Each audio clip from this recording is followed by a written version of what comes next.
하나님께서 오늘 우리에게 주시는 말씀은 창세기 37장 23절부터 24절까지 말씀입니다.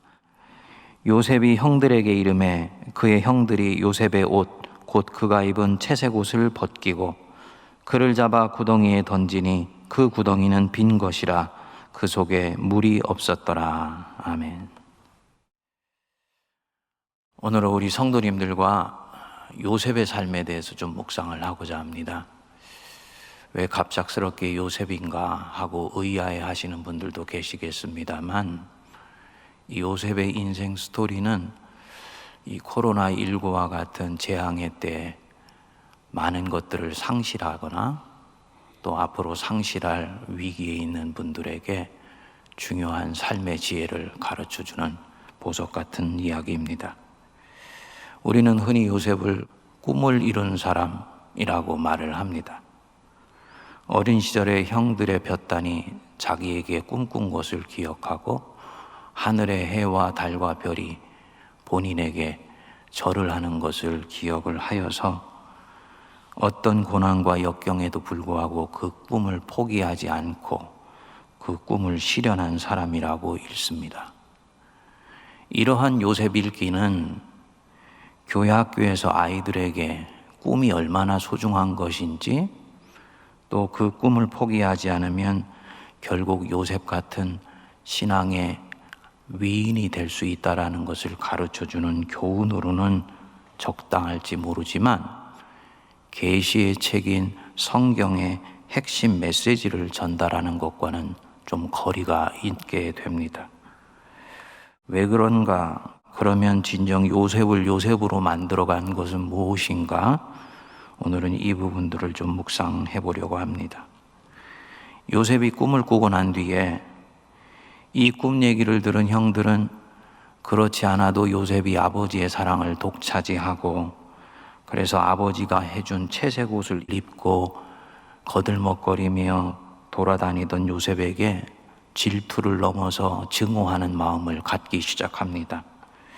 어느 날 야곱이 아들들이 양치기를 잘 하고 있는 것인지를 알아보고자 하는 마음으로 요셉을 형들이 있는 세겜 땅으로 보내게 됩니다.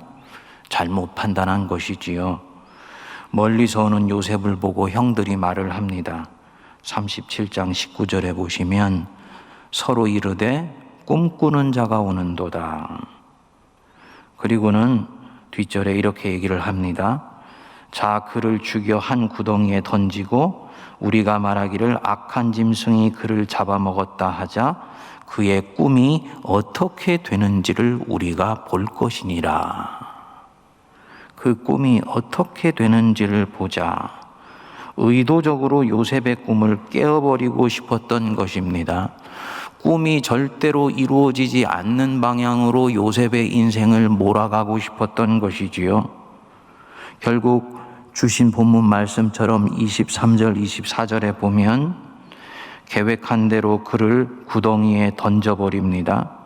그런데 성경은 형들이 그를 구덩이에 던지기 전에 특이한 행동 하나를 한다고 증언을 합니다.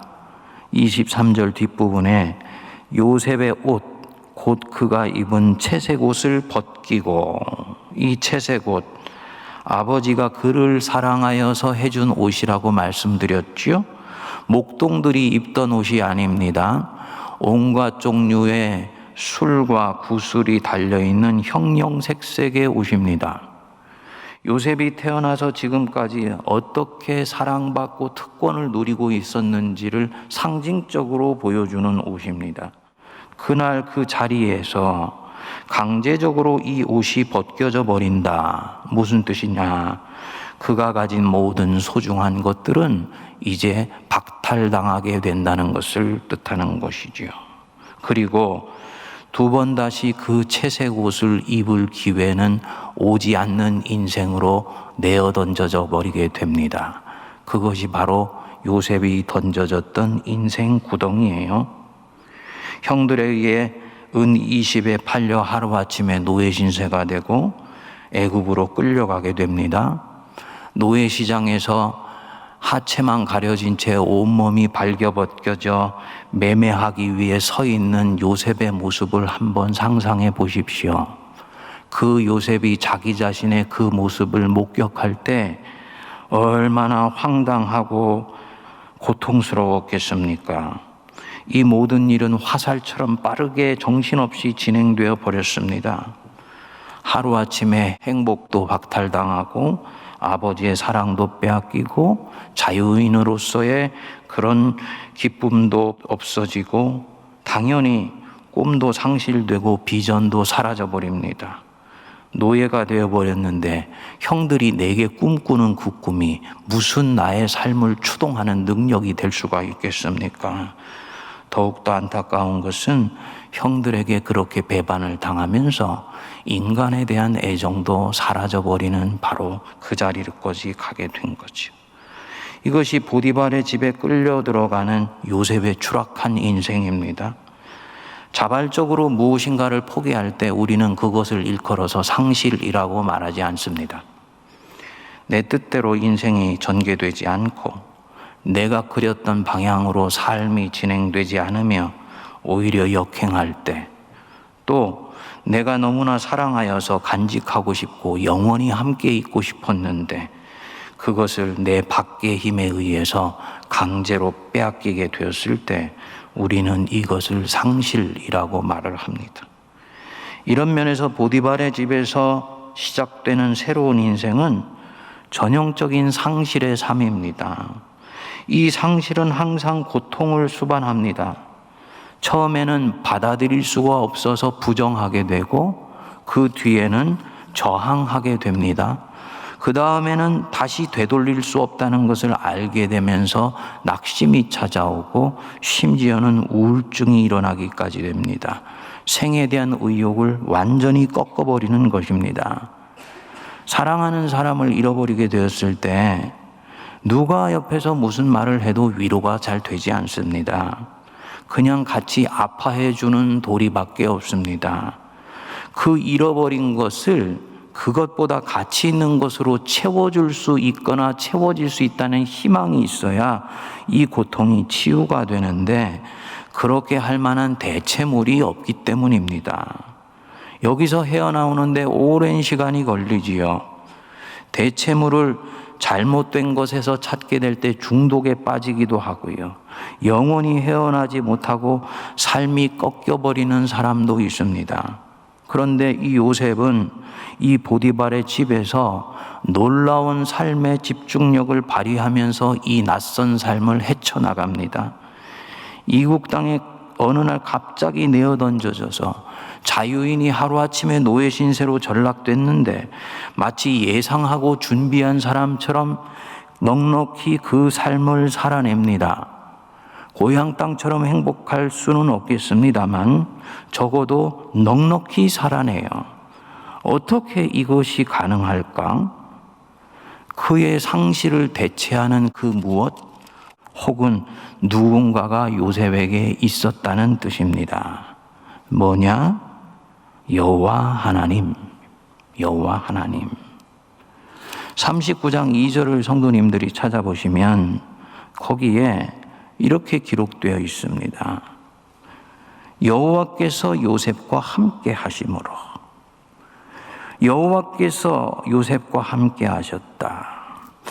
요셉의 인생에서 처음으로 하나님이 지금 등장하십니다. 보디발의 집에 팔려갈 때가 17살인데 이때까지 이전에는 채색 옷 입고 잘난 척하며 살 때는 하나님이 요셉의 인생에서 등장하셨다는 기록이 단 한 차례도 나오지 않습니다. 그랬었던 하나님이 모든 것을 잃고 노예가 되어버린 사람의 인생에 마침내 등장하십니다. 여호와께서 요셉과 함께 하심으로 그가 형통한 자가 되었다. 이전에는 하나님이 요셉과 함께 하시지 않으셨습니까? 함께 하셨지요. 그러나 요셉에게 그 하나님은 아버지 야곱의 하나님이지 자기의 하나님은 아니었습니다. 그 하나님은 집에서 아버지를 통해서 한 번씩 듣기는 했지만 자기 자신이 채색 옷 입고 잘난 척하며 살 때는 굳이 있어도 되고 없어도 되시는 하나님이었던 거예요.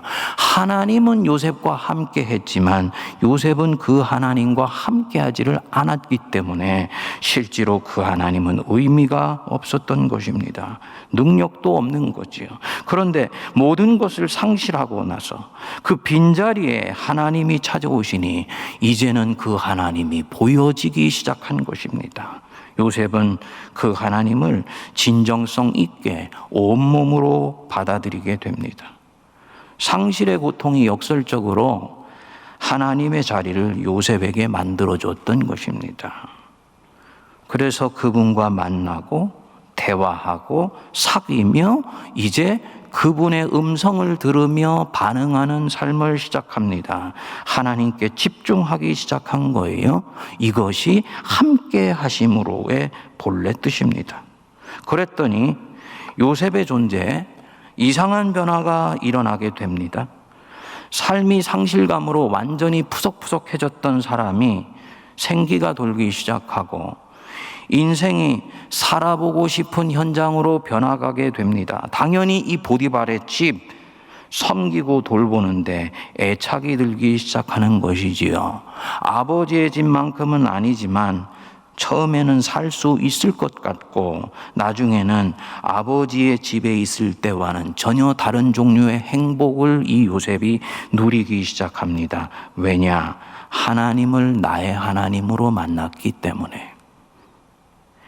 아버지 집에서는 육의 아버지 사랑을 받고 살았지만 바로 여기에서는 내 영과 육과 혼을 온전히 적시시고 가득 채우시는 살아계신 여호와 하나님의 사랑을 먹고 사는 거예요. 우리가 이것을 은혜라고 얘기를 합니다. 하나님의 현존 안에 완전히 잠겨 있는 것입니다. 그리고 이것을 형통이라고 말을 합니다. 39장 2절 3절에서 반복해서 이 형통이라는 말이 나오는데 히브리어는 찰라흐라고 말을 합니다. 외적 환경이나 조건과 관련된 말이 아닙니다. 환경과 상관없이 조건을 뛰어넘어 하나님의 임재하심에 영과 혼이 만족되어서 그것에 반응하여 살아가는 모든 삶에서 오는 기쁨, 그것을 형통이라고 말을 합니다. 하나님이 바로 지금 여기에서 나를 사랑하신다, 나를 인도하신다, 이것을 믿고 반응하며 살 때 나오는 모든 기쁨을 형통이라고 말을 합니다. 이 형통, 이 찰라흐, 요셉이 무언가를 상실하지 않았다면 가질 수 없는 것입니다. 성도님들 꼭 기억하시기 바랍니다. 모든 것을 잃어도 그 잃은 것 때문에 하나님을 되찾을 수 있다면 그 사람은 거기에서 다시 시작하게 됩니다. 그리고 이전보다도 더 형통하게 되어집니다. 이것이 복음이에요. 그렇게 보디발의 집에서 10년을 지냈습니다. 노예지만 이미 그 집에서 막강한 영향력을 가지고 있는 집사의 우두머리가 되었지요. 그런데 보디발의 아내의 유혹을 뿌리친 것 때문에 억울하게 누명을 쓰고 또다시 하루아침에 감옥에 갇히는 신세가 됐습니다. 지금처럼 재판을 받는 것이 아닙니다. 누명을 호소할 수도 없어요. 노예가 주인의 사모님을 성추행했다는 명목으로 감옥에 왔는데 그 감옥에서 나갈 길이 있는 것이 아니지요. 영원히 그 속에 있어야 되는 것입니다. 요셉은 이로 인해서 또다시 모든 것을 상실해 버립니다. 마치 어느 날 갑자기 악당들에게 떠밀려서 낭떠러지로 추락했는데 온몸이 피투성이가 되어서 암벽을 타고 올라왔다가 다시 추락한 것과 같습니다. 그런데 성경은 이 요셉이 이 감옥에서도 보디발의 집에 있을 때와 동일한 마음으로 산 것처럼 말씀을 합니다. 창세기 39장 20절을 보시면 끝부분에 요셉이 옥에 갇혔으나 21절 여호와께서 요셉과 함께 하시고 그에게 인자를 더하사. 그리고는 23절에 요셉의 이 감옥 생활을 이렇게 정리를 합니다. 이는 여호와께서 요셉과 함께 하심이라 여호와께서 그를 범사에 형통하게 하셨더라. 이 두 번째 상실, 표면적으로는 그저 낭떠러지에 다시 떨어진 것 같은 정도입니다. 그런데 묵상해 보면 이 요셉은 이전보다 더 엄청난 것들을 상실했습니다. 뭐냐? 하나님에 대한 신뢰가 깨진 것입니다.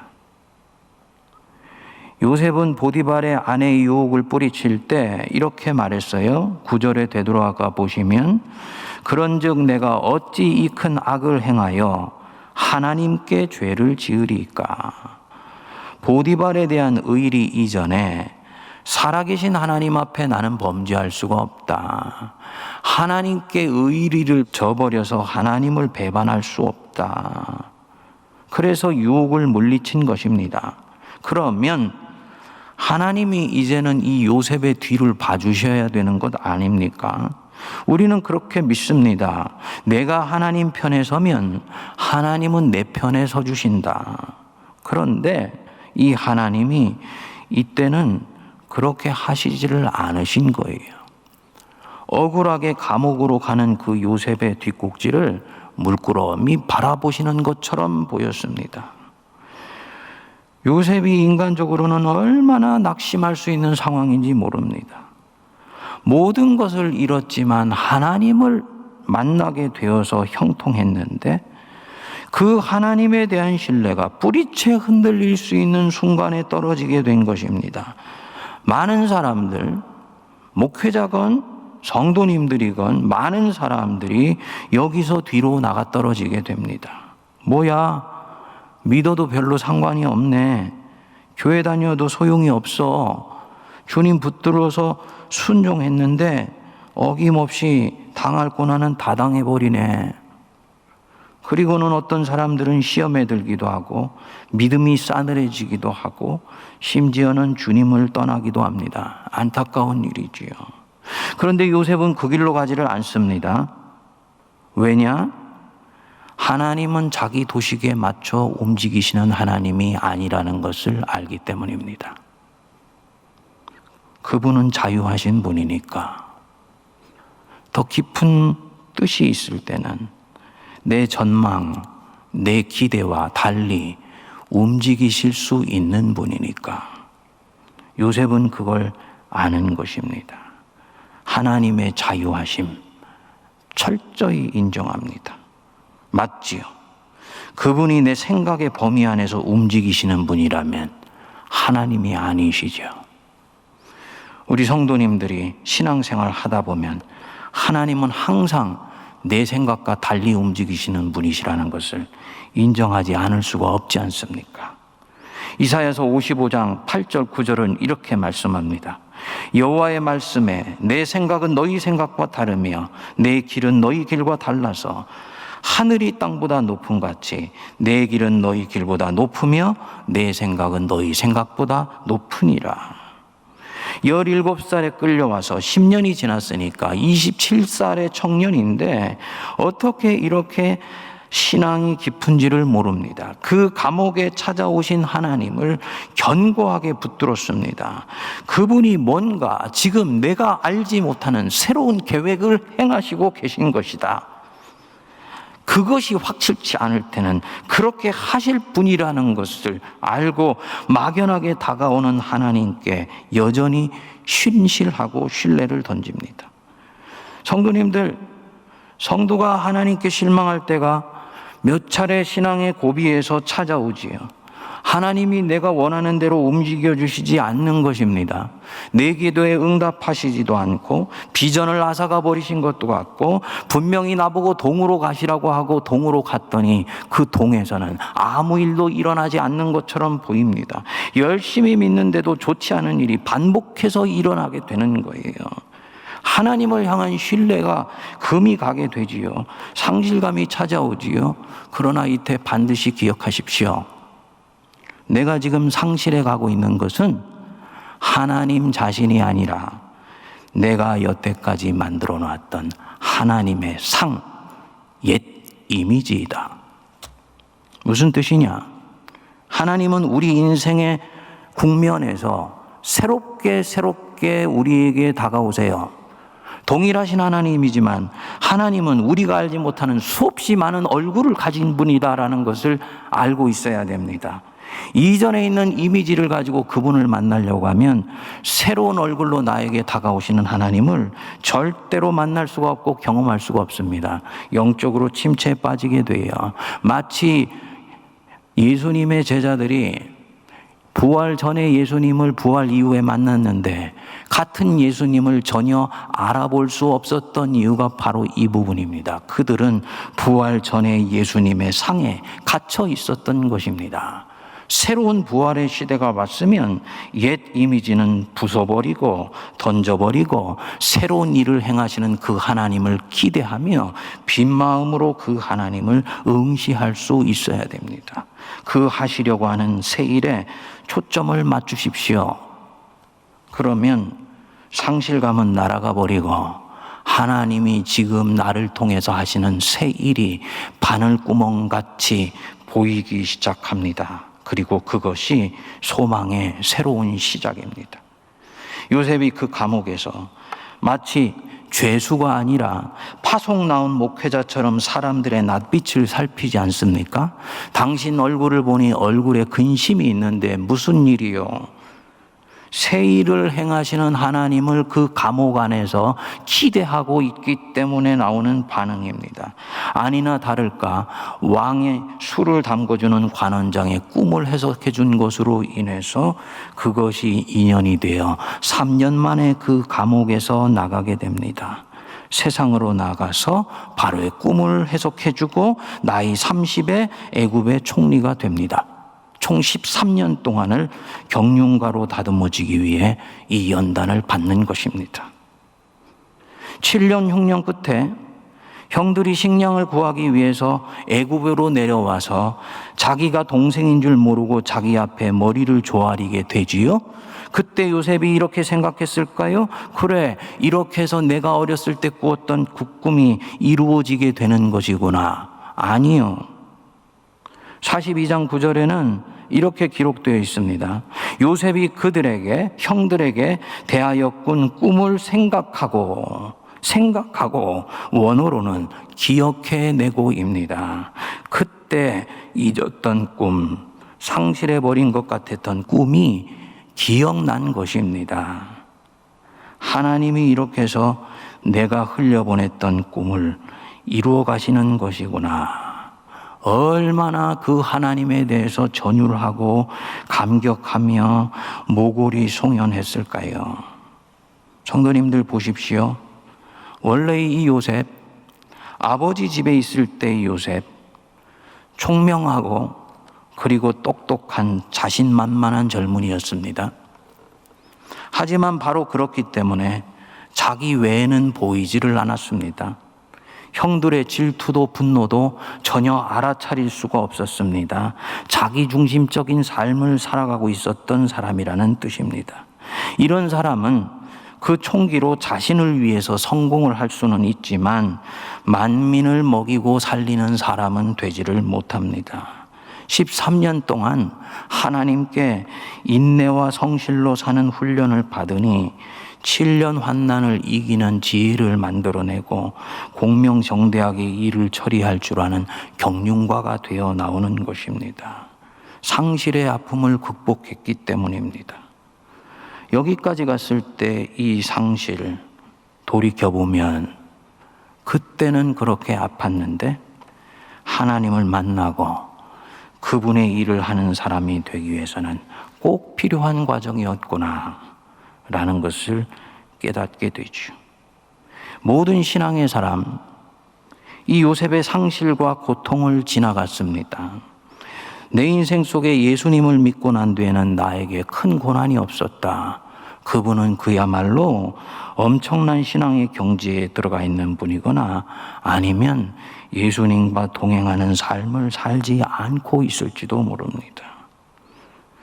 이 상실과 고통의 너머에서 일하시는 하나님, 믿음의 사람들은 항상 상실 끝에 혹은 상실을 통해 다시 만나는 것입니다. 그래서 그 하나님 앞에서 삶은 완성되어 가고 명실상부하게 이제는 자기의 일이 아니고 하나님의 일을 하고, 입술로는 하나님의 일이라고 말을 하지만 사실은 자기 일을 하는 데서부터 벗어날 수가 있게 됩니다. 모세, 사무엘, 다윗, 예언자들, 사도들 다 이 길을 통해서 하나님의 사람들이 되어갔습니다. 그 정점에 예수 그리스도의 십자가와 부활의 길이 있습니다. 이것이 믿음의 길입니다. 이 믿음의 길에 대해서 히브리서 12장 1절에서 이렇게 말씀을 합니다. 이러므로 우리에게 구름같이 둘러싼 허다한 증인들이 있으니 모든 무거운 것과 얽매이기 쉬운 죄를 벗어버리고 인내로써 우리 앞에 당한 경주를 하며 믿음의 주요 또 온전케 하시는 이인 예수를 바라보자. 원하는 대로 인생이 흘러가지 않고 뜻한 것이 이루어지지 않아서 상실감이 찾아올 때 요셉처럼 그 닫힌 문 앞에서 채연하게 슬퍼하지 말고 하나님, 그분의 아들 예수를 바라보자. 그는 그 앞에 있는 기쁨을 위하여 십자가를 참으사 부끄러움을 개의치 아니하셨다. 예수 때문에 수치를 당해보신 적이 있으십니까? 예수 때문에 굴욕을 당해보신 적이 있으십니까? 신앙의 걸음을 바르게 가고 있는 거예요. 예수님은 부끄러움을 개의치 아니하시더니 하나님 우편에 앉으셨느니라. 너희가 피곤하여 낙심하지 않기 위하여 죄인들이 이같이 자기에게 거역한 일을 오래 참으신 그분을 생각하라. 이 상실, 결국은 하나님 안에서 좋은 것이라는 것이 드러났습니다. 일례로 지난 2달 동안에 우리가 예배당에 나와 예배를 드리지 못하니까 굉장히 고통스럽지 않았습니까? 그 고통 중에 일부는 당연히 나와서 예배를 드리는 기쁨을 박탈당했다는 상실감과 관련되어 있는 것입니다. 그런데 이 상실의 고통이 성도들로 하여금 함께 모여 예배드린다는 것이 얼마나 소중한 것인지를 이제는 깨닫게 해주었습니다. 아마도 코로나가 종식되어서 이 예배당 안에서 꽉 차서 성도들이 하나님께 영광과 존귀를 올려드릴 때 우리 성도님들은 감격의 눈물을 흘리실 수 있을 것입니다. 상실은 결과적으로 주님 안에서는 좋은 것이라는 것입니다. 그래서 히브리서 12장 6절에 보면 주께서 사랑하시는 자를 징계하시고 그 받으시는 아들마다 채찍질 하심이라 말씀하십니다. 성도님들, 이제는 여러모로 겪는 그 상실의 아픔 앞에서 슬퍼하시기보다 그곳으로부터 빠져나오시기 바랍니다. 이 코로나19로 뭔가를 상실할까 두려워하고 염려하지 마십시오. 하나님께서 이 일을 통해 행하시려고 하는 새 일이 있다는 것을 믿으시고 그 하나님이 일하시는 흔적을 진지하게 쫓아가시기 바랍니다. 그리고 그분을 기대하십시오. 전심으로 그분을 찾고 상실감을 갖기 전에는 하나님 플러스 알파를 항상 줄타기 하면서 섬겼는데 이제는 점점 하나님 자신만을 순전하게 섬길 수 있는 참된 믿음을 추구하실 수 있게 되기를 바랍니다. 요셉에게 이루어 주셨던 그 일이 결국은 우리에게도 이루어질 것이며 하나님은 계획하신 일들을 온전히 성취해 가실 것입니다. 기도하겠습니다. 아브라함과 이삭과 야곱과 요셉의 하나님, 그리고 나의 하나님, 하나님을 비껴 지나가며 만났지만 만나지 않았고 앞에 있었지만 부딪히지 않았던 인생으로부터 상실의 아픔과 고통을 거쳐 요셉처럼 하나님을 새로 만나게 하시고 그 하나님과 동행하는 삶을 살아갈 수 있도록 인도하여 주옵소서. 바라옵기는 하나님 한 분이 우리에게 주실 수 있는 부요함과 풍요함과 넉넉함으로 인해 우리의 삶이 노예가 되었던, 감옥에 있던, 광야에 있던 형통하게 하여 주시고 그 형통의 복을 통해 만백성들을 먹이고 입힐 수 있는 경륜이 있는 신앙으로 우리를 자라가게 하여 주옵소서. 많은 성도들이 이 코로나19 때문에 상실의 고통을 겪고 있으며 또 앞으로도 많은 것들을 놓아보내야 될 것입니다. 그러나 주님 안에서 이루어지는 이 일이라면 그것은 결국은 내게 좋은 것이요. 하나님은 이 상실의 아픔을 통해 당신이 정하신 일을 내 인생과 이 역사 속에 행해 나가실 것을 믿고 주님을 바라보게 하옵소서. 예수님 이름으로 기도하옵나이다. 아멘.